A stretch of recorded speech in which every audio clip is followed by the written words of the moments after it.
Halo semuanya, pada video kali ini kita akan membahas terkait dengan listrik statis. Nah, kira-kira apa ya itu listrik statis? Penasaran kan? Sebelumnya, di sini saya, Lita Mairani Indianella, sebagai perwakilan dari kelompok 3. Nah, apa saja yang akan kita bahas pada video kali ini? Nah, ketika kita ingin belajar tentang listrik statis, kita harus paham dulu tentang konsep dasar listrik statis. Kemudian apa lagi? Yang kedua tentang gaya listrik. Lalu ada juga hukum Coulomb, medan listrik, dan yang terakhir adalah potensial listrik. Oke, kita masuk ke konsep dasar terlebih dahulu ya. Nah, untuk mengetahui konsep dasar dari listrik statis, di sini ada fenomena nih. Mari kita saksikan bersama.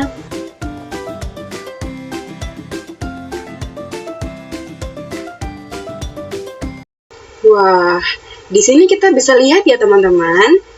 Nah, ketika tadi itu ya, balon kita gesek-gesekkan ke rambut anak ini, lalu kita angkat, ternyata apa nih yang terjadi nih? Rambutnya ikut naik. Nah, kenapa ya hal ini bisa terjadi? Nanti kita akan bahas. Kemudian ada fenomena lagi nih teman-teman. Fenomena yang kedua ini tentang petir. Mari kita saksikan.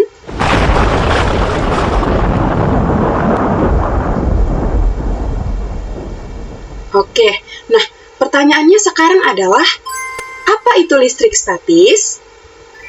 Listrik statis bisa kita artikan sebagai gejala-gejala kelistrikan yang terjadi karena ketidakseimbangan muatan pada benda.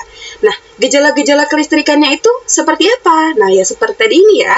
Balon digesekkan ke rambut, diangkat, rambutnya ikut naik. Nah, itu salah satu gejala kelistrikan. Kemudian ada juga gejala alam nih, yang merupakan gejala kelistrikan, yaitu petir. Nah, kemudian apalagi? Nah, listrik statis itu kita bisa artikan juga sebagai kumpulan muatan listrik yang tidak mengalir dan dapat menimbulkan gejala-gejala kelistrikan. Artinya listriknya diam gitu ya. Nah, dari kedua pengertian ini, maka kita bisa simpulkan bahwa listrik statis itu berkaitan erat dengan yang namanya muatan listrik. Nah, apa itu muatan listrik? Tapi sebelum kita tahu nih muatan listrik itu apa, kita harus tahu dulu tentang muatan. Nah, apa itu muatan? Nah, kalau kita berbicara tentang muatan, kita harus paham dulu nih konsep terdasarnya, yaitu tentang atom. Ada yang masih ingat atom itu apa? Nah, atom adalah unit terkecil penyusun materi. Nah, semua materi itu tersusun atas atom-atom, termasuk tubuh kita nih teman-teman.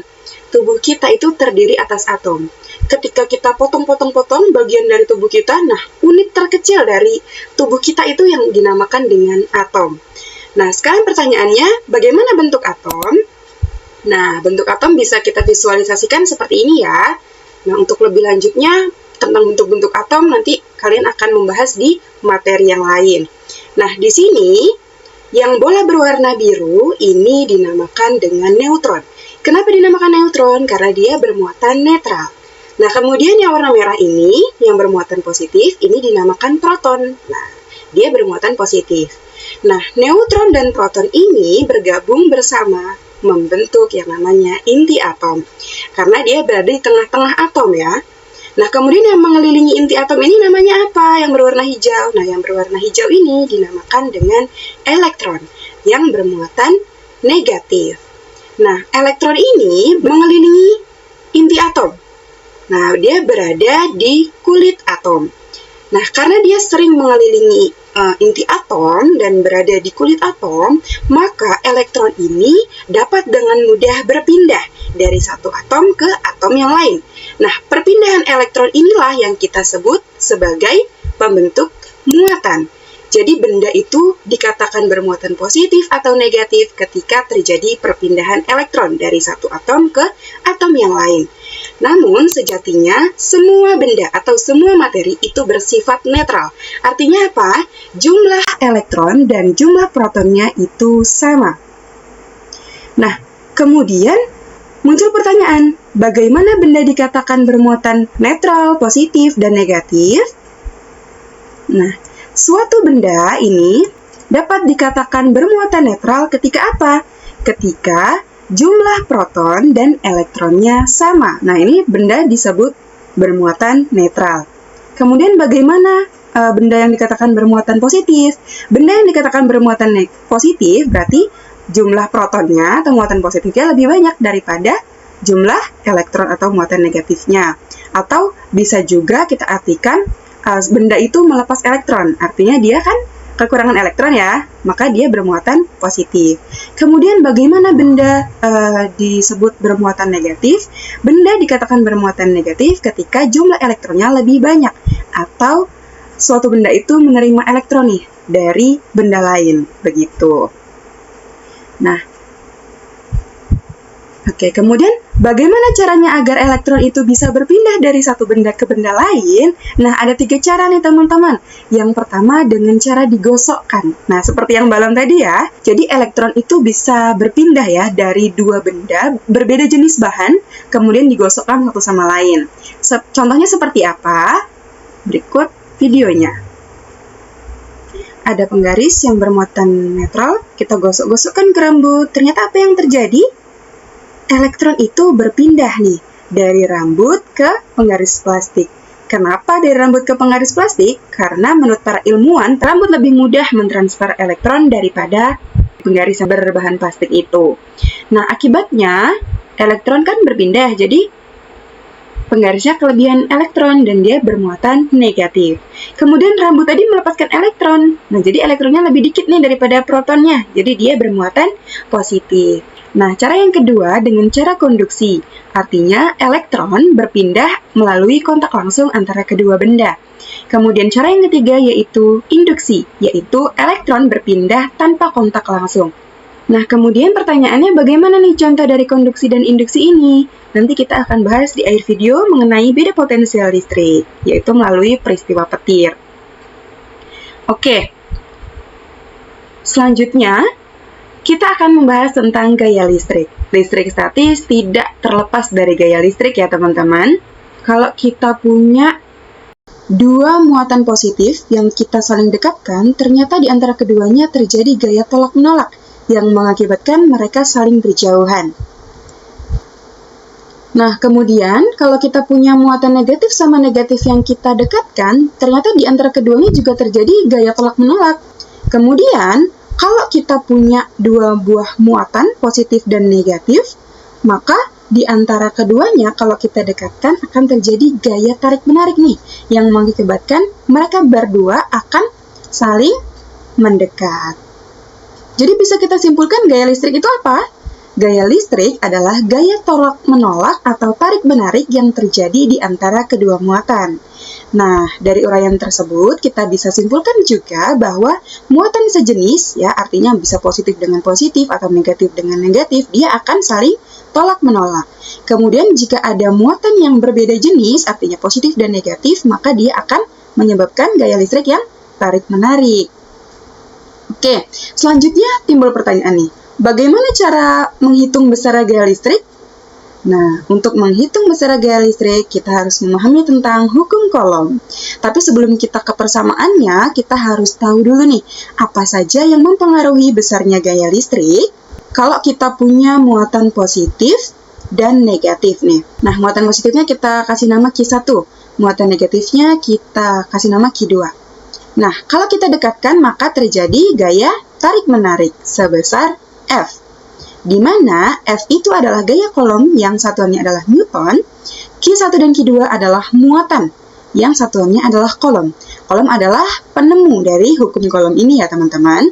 Bagaimana nih seandainya kalau misalkan kita perbesar muatannya atau kita perbanyak muatannya? Nah, kita perbanyak muatan positif, terus kita perbanyak juga muatan negatif. Ternyata dari panah ini nih, kita lihat ya, ternyata gaya tarik-menariknya semakin besar ya teman-teman. Nah, dia menjadi 4F dari yang semula F menjadi 4F. Maka, semakin besar muatan listrik, maka juga semakin besar gaya antar muatannya. Nah, jadi kita bisa simpulkan bahwa besarnya gaya listrik sebanding dengan besarnya muatan listrik. Selanjutnya, hal apa lagi nih yang mempengaruhi? Selanjutnya yaitu jarak atau R, yang satuannya adalah meter. Kalau kita punya 2 muatan nih, positif dan negatif, kita hubungkan, maka akan terjadi proses tarik-menarik sebesar F. Ya, misalkan jaraknya adalah R. Nah, kemudian muatan positif dan negatif ini kita perbesar nih jaraknya. Kita perbesar jaraknya. Ternyata gaya di antara keduanya ya, tarik-menariknya semakin kecil. Nah, jadi semakin jauh jarak antar muatan, maka semakin kecil nih gaya listrik yang dihasilkan. Misalkan nih, dari R ya, dari jarak sejauh R, ini kita rubah menjadi 2 kalinya atau menjadi 2R. Melalui perhitungan, maka hasil gayanya menjadi 1/4 F. Nah, artinya dia lebih kecil 1/4-nya daripada yang awal ya. Ketika kita perbesar, dia 1/4 lebih kecil malah hasil F-nya ya. Nah, itu bisa disimpulkan bahwa besarnya gaya berbanding terbalik nih dengan kuadrat jarak antar muatan. Nah, jadi jarak juga mempengaruhi ya. Jadi, kita bisa simpulkan nih persamaan hukum kolomnya. Nah, dari percobaan-percobaan tadi nih, si kolom ini menemukan persamaan nih. Ketika ada muatan positif QA, misalkan ya, kemudian kita hubungkan dengan muatan negatif QB, itu akan menghasilkan gaya tarik-menarik sebesar F, ini tadi sejauh R gitu ya.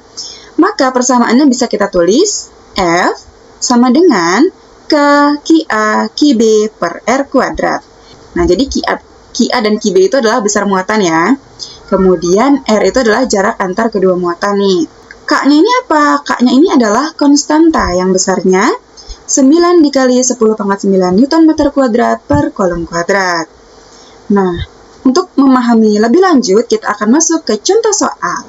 Misalkan, sebentar, ini saya aktifkan pennya dulu. Nah, misalkan nih, ada dua buah muatan nih. Ada Q1, ada Q2. Terpisah sejauh 3 cm. Besar kedua muatan tersebut masing-masing 2 mikrokolom dan 5 mikrokolom. Tentukan besar gaya tolak-menolak antara kedua muatan. Nah, kalau tolak-menolak berarti muatannya sejenis ya. Tadi kita sudah belajar nih. Nah, bisa kita asumsikan gambarnya seperti ini dari soal ini. Ada 2 buah muatan ya, Q1 dan Q2. Karena dia yang ditanya gaya tolak-menolak, berarti dia kan sejenis ya. Kita asumsikan positif dengan positif nih. Nah, kedua muatan ini terpisah nih sejauh 3 cm ya, 3 cm.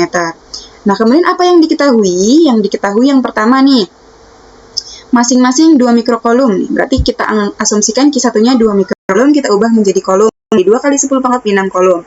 Kemudian yang kedua nih, muatan kedua atau Q2-nya sebesar 5 mikrokolom. Kita ubah juga ke kolom menjadi 5 kali 10⁻⁶ kolom. Kemudian yang ketiga yang diketahui apa? Jarak. Jaraknya masih dalam satuan cm. Kita ubah menjadi meter menjadi 3 kali 10⁻²2 meter. Nah, kemudian yang ditanya apa? Besar gaya tolak-menolak antar kedua muatan. Berarti yang ditanya adalah F. Maka penyelesaiannya bagaimana? Kita masukkan persamaan hukum kolom. Nah, F sama dengan K Q1 Q2 per R kuadrat. Kita masukkan nih, ini secara matematis saja. Saya yakin kalian juga pada bisa ya teman-teman. Nah, ini kita masukkan K-nya Q1 Q2 R kuadratnya. Kita masukkan, kemudian dihasilkan seperti ini. 90 dibagi 9 berapa? 10. 10/3, 10/4. Berarti berapa tuh?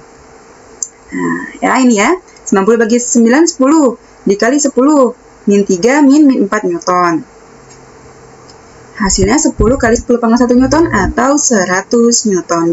Nah, selanjutnya kita akan membahas tentang apa lagi nih teman-teman?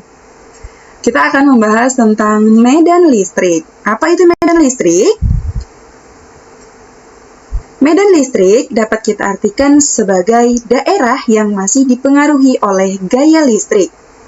Nah, biasanya dilambangkan dengan garis-garis gaya.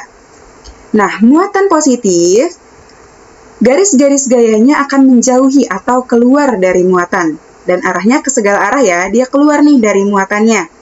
Kemudian bagaimana dengan garis-garis gaya listrik pada muatan negatif? Nah, garis-garisnya akan menuju ke dalam muatan. Atau nih, seperti ini nih. Ada muatan positif, kita dekatkan dengan muatan negatif. Yang positif tadi, karena dia bergerak ke segala arah, maka dia menuju kutub yang bermuatan negatif. Kemudian, negatif ini kan ke dalam muatannya ya. Berarti dia masuk kan? Berarti bener dong konsep ini, gitu. Terus, kalau dia muatannya positif sama positif, gimana? Nah, positif tadi keluar ya. Nah, ini juga keluar. gitu. Kemudian kalau yang negatif dengan negatif, dia juga sama, saling tolak-menolak juga.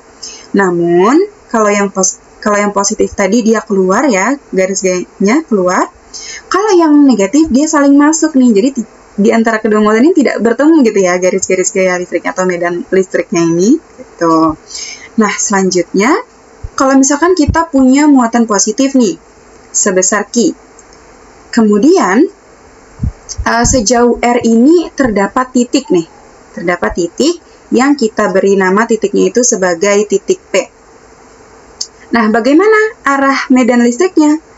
Nah, positif tadi dia keluar ya, keluar dari muatan. Berarti dia arahnya ke kanan. Nah, medan listrik ini kita simbolkan dengan E. Lalu bagaimana nih persamaannya untuk menghitung E? Nah, untuk menghitung E itu kita bisa menggunakan E sama dengan K Q per R kuadrat. Masih ingat ya, K itu apa, Q itu apa, R itu apa? Nah, selanjutnya nih teman-teman, kalau kita punya muatan negatif yang kita namakan Q, misalkan sejauh R, ini terdapat titik, kita beri nama titik P juga. Maka arah medan listrik atau arah garis gaya listriknya kemana nih teman-teman? Tentunya akan mendekati muatan ya, atau masuk ke dalam muatan negatif. Artinya dia ke kiri, berarti E-nya ke kiri, gitu ya teman-teman. Nah, selanjutnya kalau misalkan kita punya muatan negatif sebesar Q besar gitu ya, sejauh R, kita hubungkan sejauh R dengan muatan positif yang kita beri nama Q kecil, maka akan terjadi yang namanya gaya listrik. Tarik-menarik berarti ya, karena dia berbeda jenis, itu sebesar F. Maka berlakulah hukum Coulomb tadi teman-teman. F sama dengan Q besar dikali Q kecil per R kuadrat.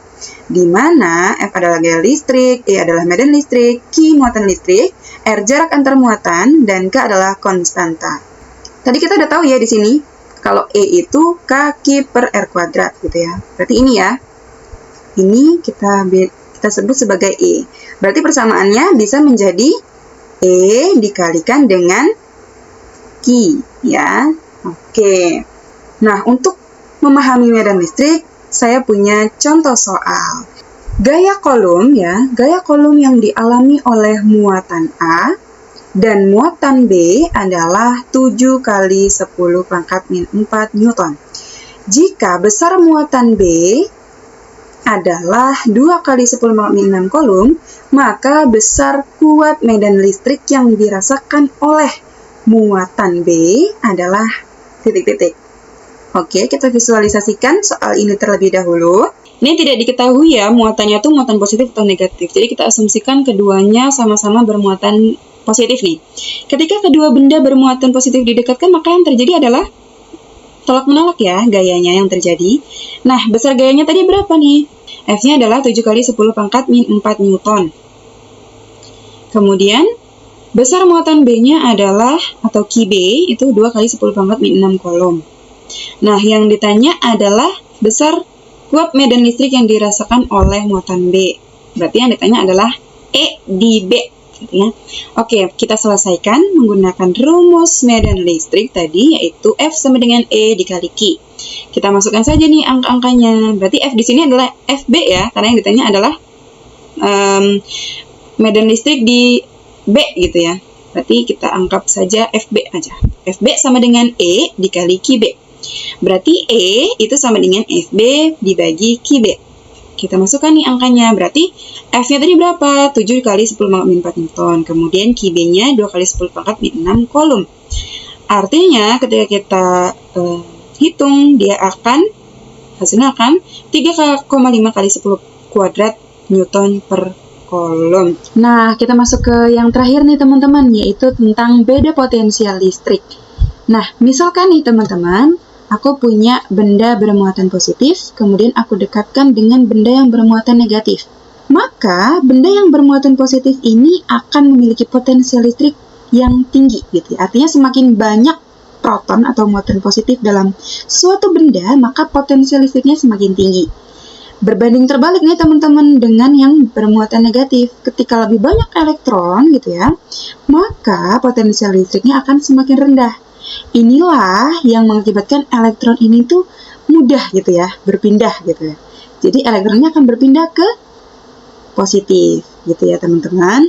Nah, perpindahan elektron ini membutuhkan yang namanya energi. Nah, apa itu beda potensial listrik? Nah, jadi beda potensial listrik itu adalah besar energi nih, besar energi listrik yang dibutuhkan untuk memindahkan muatan. Nah, untuk memindahkan elektron ini dibutuhkan energi. Nah, energi listrik yang dibutuhkan itulah yang dinamakan dengan beda potensial listrik. Nah, beda potensial listrik ini dilambangkan dengan delta V, di mana rumusnya adalah W per Q gitu ya. Di mana delta V itu adalah beda potensial listrik yang satuannya adalah volt, W itu adalah energi listrik yang satuannya joule, dan Q adalah muatan listrik yang satuannya adalah coulomb gitu ya. Untuk lebih memahami nih tentang konsep beda potensial listrik seperti yang sudah saya janjikan nih di konsep awal tadi ya. Di sini kita akan menganalisis nih fenomena petir. Jadi, ketika kita berbicara tentang petir gitu ya, itu ada dua perantara, ada awan dan juga ada bumi. Bagian atas awan itu umumnya bermuatan positif ya teman-teman. Kemudian bagian bawah awan umumnya mengandung muatan negatif. Ya. Dan bumi ini bermuatan netral. Nah, kemudian perlu kita ingat, ketika ada dua buah benda gitu ya, yang berbeda jenis, maka hakikatnya dia akan menimbulkan gaya listrik yang tarik-menarik gitu ya. Muatan positif yang ada pada bumi ditarik ke atas permukaan bumi oleh muatan negatif yang ada pada bawah awan. Gitu ya, teman-teman. Nah, kemudian elektron ini kan berpindah kan ya, karena dia beda potensialnya lebih rendah gitu ya daripada muatan positif yang ada di atas permukaan bumi ini gitu ya. Nah, maka dia akan terjadi yang namanya loncatan gitu ya. Terjadi beda potensial yang tinggi gitu ya antara awan dan bumi yang menyebabkan elektron itu meloncat atau loncatan elektron. Nah, loncatan elektron inilah yang biasa kita sebut sebagai petir gitu ya. Nah, kemudian biasanya kalau ada petir tuh ada suara yang menggelegar gitu ya teman-teman. Nah, suara yang menggelegar itu dihasilkan karena loncatan elektron tadi itu menghasilkan suhu yang sangat tinggi gitu ya. Suhu yang sangat tinggi di udara di sekitar petir ini. Nah, suhu yang tinggi ini memacu pemuaian udara secara terus-menerus. Pemuaian udara yang terus-menerus ini mengakibatkan gelombang yang besar. Nah, gelombang itu akan menghasilkan suara. Nah, suara itulah yang mengakibatkan adanya suara petir gitu ya. Suara petirnya sebagai berikut. Nah, itu dia teman-teman. Seluruh materi terkait dengan listrik statis. Gimana nih? Udah paham belum nih tentang listrik statis? Kalau teman-teman ada yang mau ditanyain atau mungkin ada informasi yang salah atau kurang tepat gitu ya dari video ini, bisa langsung tulis di kolom komentar. Nanti kita diskusi di bawah. Dan itulah tadi nih penjelasan tentang listrik statis dari saya perwakilan kelompok 3, dan saya akhiri dengan ucapan terima kasih. Wassalamualaikum warahmatullahi wabarakatuh. Bye-bye semuanya.